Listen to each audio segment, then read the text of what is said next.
ಮತ್ತಷ್ಟು breaking updates. ರಾಷ್ಟ್ರ ರಾಜಧಾನಿ ದೆಹಲಿಯಲ್ಲಿ ಭಾರೀ ಬೆಳವಣಿಗೆಗಳು. 10 ಗಡಿ ರಾಜ್ಯಗಳ ಸಿಎಂಗಳ ಜೊತೆಯಲ್ಲಿ ಕೆಲವೇ ಕ್ಷಣಗಳಲ್ಲಿ ಸಭೆಯನ್ನು ನಡೆಸಲಿದ್ದಾರೆ ಕೇಂದ್ರ ಗೃಹ ಸಚಿವ ರಾಜನಾಥ್ ಸಿಂಗ್. ರಾಜನಾಥ್ ಸಿಂಗ್ ಅವರ ನೇತೃತ್ವದಲ್ಲಿ ನಡೆಯಲಿದೆ ಗಡಿ ರಾಜ್ಯಗಳ ಮುಖ್ಯಮಂತ್ರಿಗಳ ಸಭೆ. ಇದರಲ್ಲೂ ಪ್ರಮುಖವಾಗಿ ಪಾಕಿಸ್ತಾನ ಯಾವುದೇ ಕ್ಷಣದಲ್ಲಿ ಆಪರೇಷನ್ ಸಿಂಧೂರದ ಪ್ರತೀಕಾರವಾಗಿ ದಾಳಿಯನ್ನು ನಡೆಸುವ ಸಾಧ್ಯತೆ. ಹೀಗಾಗಿ ಗಡಿ ಭಾಗದಲ್ಲಿ ಇರತಕ್ಕಂಥ ರಾಜ್ಯಗಳು ಅಲರ್ಟ್ ಆಗಿರಬೇಕು ಅನ್ನೋ ಕಾರಣಕ್ಕೆ ಈ ಒಂದು ಸಭೆ ಅತ್ಯಂತ ಮಹತ್ವಪೂರ್ಣ. ಕೇಂದ್ರದ ಮಟ್ಟದಲ್ಲಿ ಕೈಗೊಳ್ಳುವ ನಿರ್ಧಾರಗಳು, ಸೇನಾ ಪಡೆ ಕೈಗೊಳ್ಳಲಿರುವ ನಿರ್ಧಾರ, ಇದರ ಬ್ರೀಫಿಂಗ್ ಈ 10 ರಾಜ್ಯಗಳ ಮುಖ್ಯಮಂತ್ರಿಗಳಿಗೆ ನೀಡಲಿದ್ದಾರೆ ಕೇಂದ್ರ ಗೃಹ ಸಚಿವ ರಾಜನಾಥ್ ಸಿಂಗ್. ಇನ್ನು ನಿನ್ನೆ ತಡರಾತ್ರಿಯಿಂದ 2 ಗಂಟೆಯಿಂದ ನಾನ್ ಸ್ಟಾಪ್ ಲೈವ್ ಕವರೇಜ್ ಅನ್ನ ರಿಪಬ್ಲಿಕ್ ಕನ್ನಡ ಮಾಡ್ತಾ ಇದೆ. ಅನೇಕ ಮಾಜಿ ಸೈನಿಕರು, ನಿವೃತ್ತ ಯೋಧರು ರಿಪಬ್ಲಿಕ್ ಕನ್ನಡದ ಜೊತೆಯಲ್ಲಿ ಜಾಯಿನ್ ಆಗಿ ಆಪರೇಷನ್ ಸಿಂಧೂರದ ಬಗ್ಗೆ ಮಾಹಿತಿಗಳನ್ನು ಹಂಚಿಕೊಳ್ತಿದ್ದಾರೆ. ಇದರ ಭಾಗವಾಗಿ ನಮ್ಮ ಜೊತೆಯಲ್ಲಿ ಕಾರ್ಗಿಲ್ ಯುದ್ದದಲ್ಲಿ ಭಾಗಿಯಾಗಿದ್ದಂತಹ ನಮ್ಮ ವೀರ ಯೋಧ SLO ಮಂಜುನಾಥ್ ಅವರು ಇದೀಗ ನೇರ ಸಂಪರ್ಕದಲ್ಲಿ ಕನೆಕ್ಟೆಡ್ ಇದ್ದಾರೆ. ಸರ್ ನಮಸ್ಕಾರ.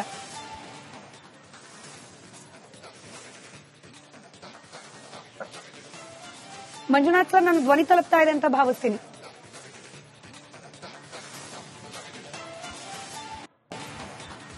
ರೈಟ್, ಸಂಪರ್ಕದಲ್ಲಿ ಕೊಂಚ ತಾಂತ್ರಿಕ ದೋಷ ಇದೆ, ಅದನ್ನು ನಾವು ಸರಿಪಡಿಸ್ತೀವಿ. ಅತಿ ಶೀಘ್ರದಲ್ಲಿ SLO ಮಂಜುನಾಥ್ ಅವರ ಮಾತುಕತೆ ಮುಂದುವರಿಯುತ್ತೆ. ಇನ್ನು ಕೆಲವೇ ಕ್ಷಣಗಳ ಹಿಂದೆ ರಿಪಬ್ಲಿಕ್ ಕನ್ನಡದ ಸ್ಟುಡಿಯೋದಲ್ಲಿ ಏರ್ ಮಾರ್ಷಲ್ ಮುರಳಿ ಅವರಿದ್ದು ಪಾಕಿಸ್ತಾನ ಈಗಾಗಿರುವ ಆಘಾತವನ್ನ ಸಹಿಸಿ ಸುಮ್ಮನೆ ಕೂಡುವ ಯಾವುದೇ ಸಾಧ್ಯತೆಗಳಿಲ್ಲ. ಪ್ರತಿ ದಾಳಿ ಅಥವಾ ಪ್ರತೀಕಾರ ಯಾವ ಸ್ವರೂಪದಲ್ಲಿ ಬೇಕಾದರೂ ಆಗಬಹುದು. ಅದು ಪಾಕಿಸ್ತಾನದ ಮಿಲಿಟರಿಯಿಂದ, ಅಲ್ಲಿನ ಸೇನಾಪಡೆಯಿಂದ ಅಧಿಕೃತವಾದ ದಾಳಿ ಬೇಕಾದರೂ ಆಗಬಹುದು, ಅಥವಾ ಪಾಕಿಸ್ತಾನದಿಂದ ಪೋಷಣೆಗೆ ಒಳಗಾಗ್ತಾ ಇರುವ ಉಗ್ರಗಾಮಿಗಳು ಭಾರತದ ಒಳಗೆ ಇರುವಂತಹ ಸ್ಲೀಪರ್ಸ್ ಅಲ್ಲಿ ಆಕ್ಟಿವ್ ಆಗಬಹುದು, ಅಥವಾ ಮತ್ತೊಮ್ಮೆ ಭಾರತದ ಒಳಗೆ ನುಗ್ಗಿ ಅಟ್ಯಾಕ್ ಮಾಡುವ ಪ್ರಯತ್ನವನ್ನ ಉಗ್ರವಾದಿಗಳು ಮಾಡಬಹುದು. ಹೀಗಾಗಿ ಭಾರತದ ಗಡಿಯನ್ನ ಇದೀಗ ಉಕ್ಕಿನ ಕೋಟೆ ಮಾಡುವ ಅವಶ್ಯಕತೆ ಇದೆ. ಯಾವುದೇ ಕಾರಣಕ್ಕೂ ಪಾಕಿಸ್ತಾನದಿಂದ ಒಂದೇ ಒಂದು ಬುಲೆಟ್ ಕೂಡ, ಒಂದೇ ಒಂದು ಗುಂಡು ಕೂಡ ಭಾರತದ ಗಡಿಯ ಒಳಗೆ ಬಾರದೇ ಇರೋ ರೀತಿಯಲ್ಲಿ ರಕ್ಷಣಾ ಕವಚವನ್ನ ಮತ್ತಷ್ಟು ಭದ್ರಗೊಳಿಸುವ ಅವಶ್ಯಕತೆ ಇದೆ. ಹೀಗಾಗಿ ನವದೆಹಲಿಯಲ್ಲಿ back to back meeting.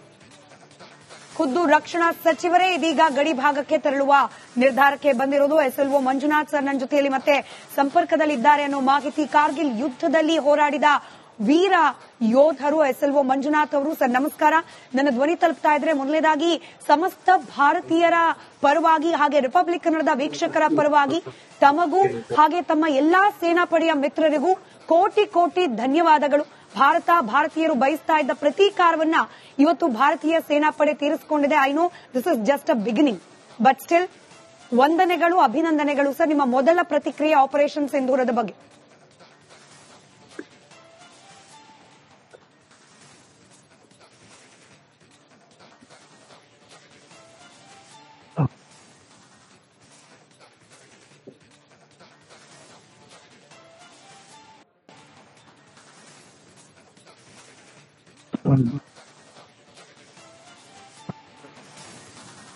Right, ಈಗಲೂ ಕೂಡ ಆಡಿಯೋದಲ್ಲಿ ಕೊಂಚ ಸಮಸ್ಯೆ ಇದೆ. ಸ್ಟಿಲ್ ನಮ್ಮ ಅಭಿನಂದನೆಗಳು ಹಾಗೆ ನಮನ SLO ಮಂಜುನಾಥ್ ಅವರಿಗೆ ತಲುಪಿದೆ ಅಂತ ಭಾವಿಸ್ತಾ ಮತ್ತಷ್ಟು ಬ್ರೇಕಿಂಗ್ ಅಪ್ಡೇಟ್ಗಳು ಬರ್ತಾ ಇದೆ, ಅದ್ರ ಕಡೆ ಗಮನ ಕೊಡೋಣ. ಇನ್ನು ಕೇವಲ ಗಡಿ ಭಾಗ ಮಾತ್ರ ಅಲ್ಲ ಹೈ ಅಲರ್ಟ್ ನಲ್ಲಿ ಇರಬೇಕಾಗಿರೋದು. ಮತ್ತಷ್ಟು ಬ್ರೇಕಿಂಗ್ ಅಪ್ಡೇಟ್ಸ್. ರಾಷ್ಟ್ರ ರಾಜಧಾನಿ ದೆಹಲಿಯಲ್ಲಿ ಭಾರೀ ಬೆಳವಣಿಗೆಗಳು. 10 ಗಡಿ ರಾಜ್ಯಗಳ ಸಿಎಂಗಳ ಜೊತೆಯಲ್ಲಿ ಕೆಲವೇ ಕ್ಷಣಗಳಲ್ಲಿ ಸಭೆಯನ್ನು ನಡೆಸಲಿದ್ದಾರೆ ಕೇಂದ್ರ ಗೃಹ ಸಚಿವ ರಾಜನಾಥ್ ಸಿಂಗ್. ರಾಜನಾಥ್ ಸಿಂಗ್ ಅವರ ನೇತೃತ್ವದಲ್ಲಿ ನಡೆಯಲಿದೆ ಗಡಿ ರಾಜ್ಯಗಳ ಮುಖ್ಯಮಂತ್ರಿಗಳ ಸಭೆ. ಇದರಲ್ಲೂ ಪ್ರಮುಖವಾಗಿ ಪಾಕಿಸ್ತಾನ ಯಾವುದೇ ಕ್ಷಣದಲ್ಲಿ ಆಪರೇಷನ್ ಸಿಂಧೂರದ ಪ್ರತೀಕಾರವಾಗಿ ದಾಳಿಯನ್ನ ನಡೆಸೋ ಸಾಧ್ಯತೆ. ಹೀಗಾಗಿ ಗಡಿ ಭಾಗದಲ್ಲಿ ಇರತಕ್ಕಂಥ ರಾಜ್ಯಗಳು ಅಲರ್ಟ್ ಆಗಿರಬೇಕು ಅನ್ನೋ ಕಾರಣಕ್ಕೆ ಈ ಒಂದು ಸಭೆ ಅತ್ಯಂತ ಮಹತ್ವಪೂರ್ಣ. ಕೇಂದ್ರದ ಮಟ್ಟದಲ್ಲಿ ಕೈಗೊಳ್ಳುವ ನಿರ್ಧಾರಗಳು, ಸೇನಾಪಡೆ ಕೈಗೊಳ್ಳಲಿರುವ ನಿರ್ಧಾರ, ಇದರ ಬ್ರೀಫಿಂಗ್ ಈ 10 ರಾಜ್ಯಗಳ ಮುಖ್ಯಮಂತ್ರಿಗಳಿಗೆ ನೀಡಲಿದ್ದಾರೆ ಕೇಂದ್ರ ಗೃಹ ಸಚಿವ ರಾಜನಾಥ್ ಸಿಂಗ್.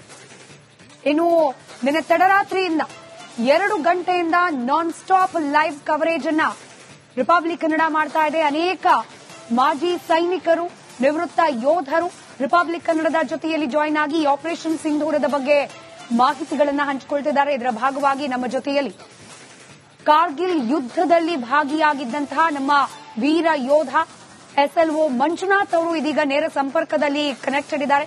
ಸರ್ ನಮಸ್ಕಾರ.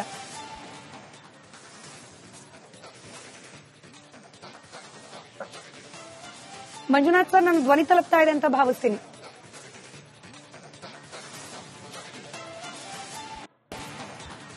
ರೈಟ್, ಆ ಸಂಪರ್ಕದಲ್ಲಿ ಕೊಂಚ ತಾಂತ್ರಿಕ ದೋಷ ಇದೆ, ಅದನ್ನು ನಾವು ಸರಿಪಡಿಸ್ತೀವಿ. ಅತಿ ಶೀಘ್ರದಲ್ಲಿ SLO ಮಂಜುನಾಥ್ ಅವರ ಮಾತುಕತೆ ಮುಂದುವರಿಯುತ್ತೆ. ಇನ್ನು ಕೆಲವೇ ಕ್ಷಣಗಳ ಹಿಂದೆ ರಿಪಬ್ಲಿಕ್ ಕನ್ನಡದ ಸ್ಟುಡಿಯೋದಲ್ಲಿ ಏರ್ ಮಾರ್ಷಲ್ ಮುರಳಿ ಅವರಿದ್ದು, ಪಾಕಿಸ್ತಾನ ಈಗಾಗಿರುವ ಆಘಾತವನ್ನ ಸಹಿಸಿ ಸುಮ್ಮನೆ ಕೂರುವ ಯಾವುದೇ ಸಾಧ್ಯತೆಗಳಿಲ್ಲ. ಪ್ರತಿ ದಾಳಿ ಅಥವಾ ಪ್ರತೀಕಾರ ಯಾವ ಸ್ವರೂಪದಲ್ಲಿ ಬೇಕಾದರೂ ಆಗಬಹುದು. ಅದು ಪಾಕಿಸ್ತಾನದ ಮಿಲಿಟರಿಯಿಂದ, ಅಲ್ಲಿನ ಸೇನಾಪಡೆಯಿಂದ ಅಧಿಕೃತವಾದ ದಾಳಿ ಬೇಕಾದರೂ ಆಗಬಹುದು, ಅಥವಾ ಪಾಕಿಸ್ತಾನದಿಂದ ಪೋಷಣೆಗೆ ಒಳಗಾಗ್ತಾ ಇರುವ ಉಗ್ರಗಾಮಿಗಳು ಭಾರತದ ಒಳಗೆ ಇರುವಂತಹ ಸ್ಲೀಪರ್ ಸೆಲ್ ಆಕ್ಟಿವ್ ಆಗಬಹುದು, ಅಥವಾ ಮತ್ತೊಮ್ಮೆ ಭಾರತದ ಒಳಗೆ ನುಗ್ಗಿ ಅಟ್ಯಾಕ್ ಮಾಡುವ ಪ್ರಯತ್ನವನ್ನ ಉಗ್ರವಾದಿಗಳು ಮಾಡಬಹುದು. ಹೀಗಾಗಿ ಭಾರತದ ಗಡಿಯನ್ನ ಇದೀಗ ಉಕ್ಕಿನ ಕೋಟೆ ಮಾಡುವ ಅವಶ್ಯಕತೆ ಇದೆ. ಯಾವುದೇ ಕಾರಣಕ್ಕೂ ಪಾಕಿಸ್ತಾನದಿಂದ ಒಂದೇ ಒಂದು ಬುಲೆಟ್ ಕೂಡ, ಒಂದೇ ಒಂದು ಗುಂಡು ಕೂಡ ಭಾರತದ ಗಡಿಯ ಒಳಗೆ ಬಾರದೇ ಇರೋ ರೀತಿಯಲ್ಲಿ ರಕ್ಷಣಾ ಕವಚವನ್ನ ಮತ್ತಷ್ಟು ಭದ್ರಗೊಳಿಸುವ ಅವಶ್ಯಕತೆ ಇದೆ. ಹೀಗಾಗಿ ನವದೆಹಲಿಯಲ್ಲಿ ಬ್ಯಾಕ್ ಟು ಬ್ಯಾಕ್ ಮೀಟಿಂಗ್, ಖುದ್ದು ರಕ್ಷಣಾ ಸಚಿವರೇ ಇದೀಗ ಗಡಿ ಭಾಗಕ್ಕೆ ತೆರಳುವ ನಿರ್ಧಾರಕ್ಕೆ ಬಂದಿರೋದು. SLO ಮಂಜುನಾಥ್ ಸರ್ ನನ್ನ ಜೊತೆಯಲ್ಲಿ ಮತ್ತೆ ಸಂಪರ್ಕದಲ್ಲಿದ್ದಾರೆ ಅನ್ನೋ ಮಾಹಿತಿ. ಕಾರ್ಗಿಲ್ ಯುದ್ದದಲ್ಲಿ ಹೋರಾಡಿದ ವೀರ ಯೋಧರು SLO ಮಂಜುನಾಥ್ ಅವರು. ಸರ್ ನಮಸ್ಕಾರ. ನನ್ನ ಧ್ವನಿ ತಲುಪ್ತಾ ಇದ್ರೆ ಮೊದಲನೇದಾಗಿ ಸಮಸ್ತ ಭಾರತೀಯರ ಪರವಾಗಿ ಹಾಗೆ ರಿಪಬ್ಲಿಕ್ ಕನ್ನಡದ ವೀಕ್ಷಕರ ಪರವಾಗಿ ತಮಗೂ ಹಾಗೆ ತಮ್ಮ ಎಲ್ಲಾ ಸೇನಾಪಡೆಯ ಮಿತ್ರರಿಗೂ ಕೋಟಿ ಕೋಟಿ ಧನ್ಯವಾದಗಳು. ಭಾರತೀಯರು ಬಯಸ್ತಾ ಇದ್ದ ಪ್ರತೀಕಾರವನ್ನ ಇವತ್ತು ಭಾರತೀಯ ಸೇನಾಪಡೆ ತೀರಿಸಿಕೊಂಡಿದೆ. I know this is just a beginning, but still ವಂದನೆಗಳು, ಅಭಿನಂದನೆಗಳು. ಸರ್, ನಿಮ್ಮ ಮೊದಲ ಪ್ರತಿಕ್ರಿಯೆ ಆಪರೇಷನ್ ಸಿಂಧೂರದ ಬಗ್ಗೆ.